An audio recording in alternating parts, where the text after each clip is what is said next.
অফিসে গিয়ে সে মাহেশকে দেখে আর তার পুরাতন সব বেদনা জাগ্রত হয়, সবকিছু মনে পড়ে যায়। কিন্তু সে মাহেশের সামনে চুপ করে থাকে। মাহেশ তার কোম্পানির পার্টনার। আজকেই মাহেশ কোম্পানিতে জয়েন করেছে, তাই আজকে একটি পার্টি হবে। ভানি কখনো চিন্তাই করতে পারেনি সে মাহেশকে এভাবে দেখবে। এরপর ভানি ক্রিসের কাছে যায়। ক্রিস দিল্লিতে তাদের একটি কনসার্ট আছে, সেজন্য তার ব্যাগ প্যাক করছিল, মানে প্রস্তুতি নিচ্ছিল।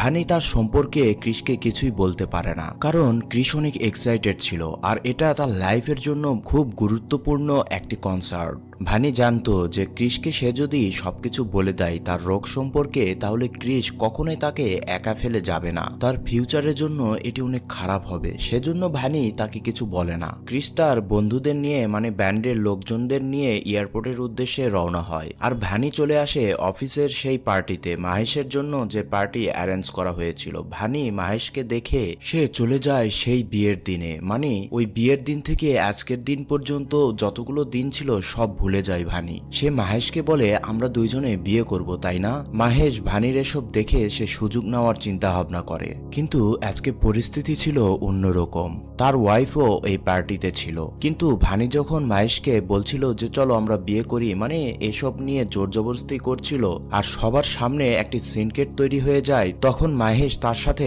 একদম পল্টি নিয়ে নেয়, তাকে অনেক বেইজ্জতি